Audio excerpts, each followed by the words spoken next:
Very good evening students. आज का हमारा टॉपिक है ह्यूमन रिप्रोडक्शन, मानव जनन। से पहले हमने पढ़ा था प्लांट में रिप्रोडक्शन। प्लांट में हमने लैंगिक और अलैंगिक दोनों जनन को डिस्कस किया है और वहाँ पर आपने देखा है कि प्लांट में भी लैंगिक जनन होता है। वहाँ पर भी गैमीट्स बनते हैं, गैमीट में फ्यूज़न होता है, जाइगोट बनता है, जाइगोट के पोषण के लिए भ्रूणपोष बनता है और जाइगोट फिर भ्रूण में डेवलप होता है। लेकिन वहाँ पे आपने अलैंगिक जनन की बहुत सी कंडीशंस देखी थी। कल मैंने आपको असंग जनन पढ़ाया था, एपोमिक्सिस पढ़ाया था।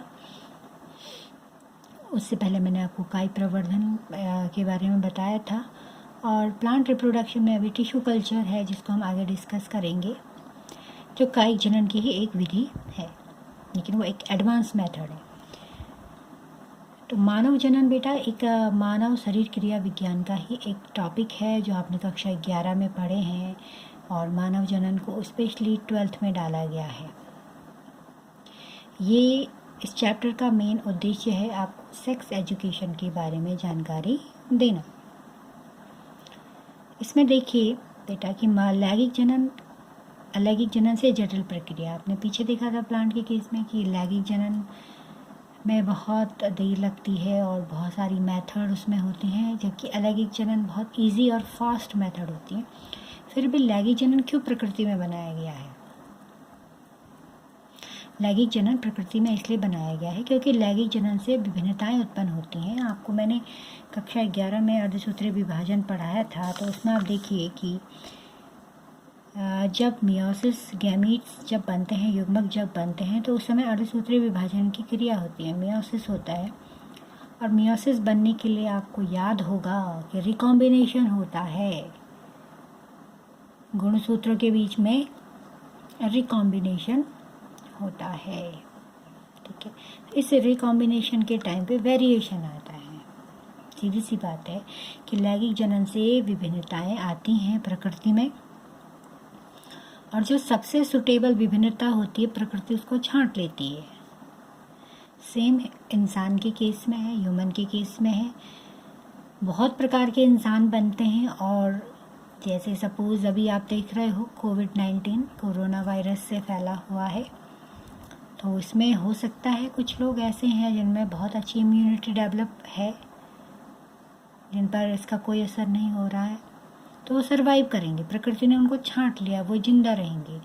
और जिनके अंदर इम्यूनिटी नहीं डेवलप है वो हट जाएंगे, वो हमारे प्रकृति के जीन पूल से हट जाएंगे। ठीक है, तो वेरिएशन लाने के लिए, क्योंकि आप जानते हो लैंगिक जनन में 2 डिफरेंट टाइप के गैमीट्स आपस में फ्यूज़ करते हैं। मैंने बताया है गैमीट्स बनते हैं मेल फीमेल, उनमें फर्टिलाइजेशन होता है। और गैमीट बनने से पहले अर्धसूत्रीय विभाजन की घटना होती है, और अर्धसूत्रीय विभाजन में आपको मियोसिस सेकेंड आप देखिएगा, उसमें आप देखोगे उसमें गुणसूत्र आपस में रिकॉम्बिनेंट करते हैं। ठीक है, कियास बीटा फॉर्मेशन होता है और उस समय जो है एक दूसरे में जीन एक्सचेंज होते हैं। तो एक गुड क्वेश्चन है कि लैंगिक जनन क्यों आज की एक अच्छी डिमांड है, जबकि अलैंगिक जनन बहुत इजी वे है। मेनली प्लांट की हम बात कर रहे हैं, तो कारण है कि विभिन्नता उत्पन्न होती है, उनसे उपयुक्त विभिन्नता को हम छांट लेते हैं। नेक्स्ट हम चलते हैं आगे कि मनुष्य में लैंगिक द्विरूपता पाई जाती है, सेक्सुअल डायमॉर्फिज्म। जानते हैं आप इसका मतलब? यानी मनुष्य में 2 प्रकार के सेक्स होते हैं, मेल और फीमेल। कैसे पहचानते हैं हम? द्वितीयक लैंगिक लक्षणों से, जो सेकेंडरी सेक्सुअल कैरेक्टर्स डेवलप होते हैं गर्ल्स में और बॉयज़ में, उनसे हमें पता चलता है कि ये लड़का है और ये लड़की है। ठीक है, और जो सेक्स ऑर्गन होते हैं बेटा, ये बन तो जाते हैं जब जन्म होता है, तभी ये बन जाते हैं, लेकिन ये फंक्शनल तब नहीं होते हैं, क्रिया काम करना तब शुरू नहीं करते हैं। ये काम करना शुरू करते हैं गर्ल्स में पहले शुरू कर देते हैं 12 से 15 साल के बीच में, और बॉयज़ में थोड़ा लेट 13 to 16 ईयर्स में ये जो है इनकी फंक्शनिंग स्टार्ट हो जाती हैं। इसको हम प्यूबर्टी कहते हैं, यौवनावस्था। ठीक है, इसमें बॉडी में बहुत सारे चेंजेस होते हैं, हार्मोनल चेंज होते हैं, और इस टाइम पर जो है बॉयज़ या गर्ल्स को समझ नहीं आता कि हमारी बॉडी में ये जो चेंज हो रहे हैं ये क्यों हो रहे हैं, और वो काफ़ी परेशान भी इससे रहते हैं। ठीक है, तो उन सब के बारे में हम बाद में डिस्कस करेंगे, और मैं लैंगिक द्विरूपता आपको बता रही हूँ। तो यहाँ पे 2 सेक्स हैं, ये सिंबल है मेल का, ये फीमेल का। मैं आपको स्टार्टिंग से पढ़ाते आ रही हूँ। देखिए, मेल हेट्रोगेमेटिक होता है, मेल्स में 2 प्रकार के गैमीट बनते हैं, और फीमेल होमोगेमेटिक होती है। यहाँ पे दोनों गैमीट सेम बनते हैं। जैसे देखिए, आप जानते हैं कि ये गुणसूत्र लिंग गुणसूत्र हैं, XY मेल में, और फीमेल में XX होते हैं। अब देखिए, इसमें 2 प्रकार के गैमीट बने, मेल में X गैमीट और Y गैमीट, और फीमेल में X और X सेम गैमीट बने। तो इसी को हम विषम युग्मता और समयुग्मता कहते हैं। मीन्स कि जो मेल होगा उसमें 2 प्रकार के गैमीट्स बनेंगे, और फीमेल में 2 गैमीट्स बनेंगे सेम प्रकार के। जब फर्टिलाइजेशन होता है, निषेचन होता है, तो मैंने एक यहाँ पे चेकर बोर्ड बनाया है।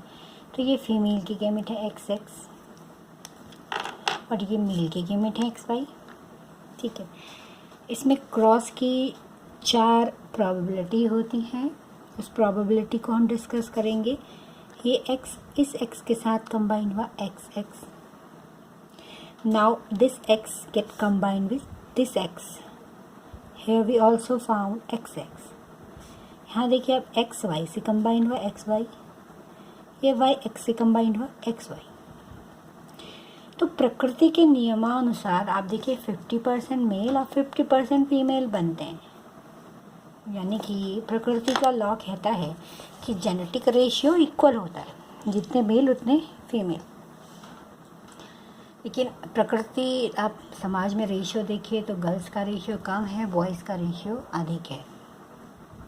एक सोचिए, एक सोच का फ़र्क है, अभिशाप है समाज के लिए कि गर्ल्स का परसेंटेज कम है, गर्ल्स कम हो जाएंगी तो फिर दिक्कत हो जाएंगी, बॉयज़ भी कम हो जाएंगे तो फिर भी प्रॉब्लम हो जाएंगी। तो सेक्स रेशियो को इक्वल रखना बहुत ज़रूरी होता है।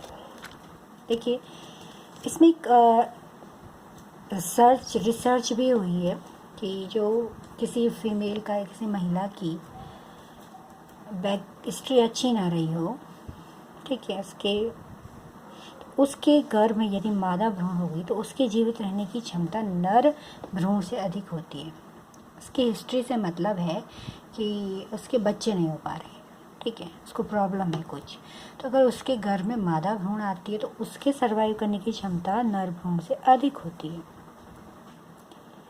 और दूसरी बात जो बहुत इम्पॉर्टेंट है और आपने पढ़ी हुई है कि भ्रूण के लिंग का निर्धारण पुरुष के गुणसूत्र पर निर्भर होता है। पढ़ा है ना आपने?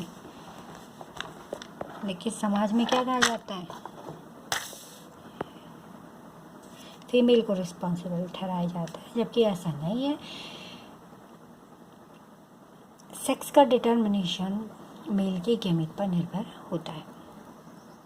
वाई गुणसूत्र नर लिंग निर्धारित करता, इस बात को बिल्कुल गांठ बांध लीजिए, क्योंकि अभी आप सिंड्रोम पढ़ेंगे, जैसे क्लिनफिल्टर सिंड्रोम में XY, देखिए यहाँ 2 X हैं और 1 Y है, तो 2 X होने के बावजूद भी ये मादा नहीं, ये नर होगा। दूसरा होता है टर्नर सिंड्रोम। टर्नर सिंड्रोम में केवल 1 X गुणसूत्र होता है, उसके बावजूद भी ये फीमेल होती है, टर्नर फीमेल होती है। ठीक, अगला आप चलते हैं हम लैंगिक जनन की घटनाएं। तो लैंगिक जनन की घटनाएं क्या है? सबसे पहले युग्मक जनन होता है, इसमें युग्मक का निर्माण होता है। स्टेप वाइज हम आपको पढ़ाएंगे पूरा, बस मैं एक आपको समरी आपको बता रही हूँ आज कि युग्मक जनन में गैमीट्स बनेंगे, नर में शुक्राणु, मादा में एग सेल्स। सेकेंड घटना युग्मक बनने के बाद होती है इंसेमिनेशन। इंसेमिनेशन यानी जो स्पर्म बने, शुक्राणु बने, उसको फीमेल जनन तंत्र में पहुँचाना, फीमेल ट्रैक में पहुँचाना, इसको इंसेमिनेशन हम कहते हैं। ठीक है, जब शुक्राणु फीमेल ट्रैक में पहुंच जाते हैं ठीक है, ड्यू टू सेक्सुअल इंटरकोर्स। तो वहाँ पर फिर निषेचन की घटना होती है। फीमेल के शरीर में जो नर युग्मक पहुँचे हैं वो उसके शरीर में उपस्थित एग सेल से फर्टिलाइजेशन करते हैं और जाइगोट बनता है। फिर है इम्प्लांटेशन। जाइगोट बनने के बाद ये 64 सेल एक संरचना में बदल जाता है। सेल्स को इस सेल के बीच में एक कैविटी खाली गुहा बन जाती है और इस समय से ब्लास्टोसिस्ट कहते हैं। तो ये जो ब्लास्टोसिस्ट बनता है ये फिर फैलोपियन ट्यूब से नीचे आके गर्भाशय में आता है, यूट्रस में आता है, बच्चेदानी में आता है और वहाँ पर ये चिपक जाता है। ठीक है, यूट्रस गर्भाशय वहाँ ये चिपक जाता है। उसके बाद वहाँ पर इसका भ्रूण विकास होता है और गर्भावधि होती है तक, जितने समय तक, जैसे ह्यूमन के केस में 9 महीने तक गर्भ वहाँ भ्रूण वहाँ पे रहेगा, उसका डेवलपमेंट होगा। उसके बाद प्रसव होता है, पार्ट्यूशन। प्रसव के बाद फिर शिशु की देखभाल होती है। तो ये सारे पॉइंट हमको इसमें डिस्कस करने हैं। आज मैं आपको इतना ही पढ़ाऊँगी और कल फिर हम नर जनन तंत्र की ओर बढ़ेंगे। Thank you for today.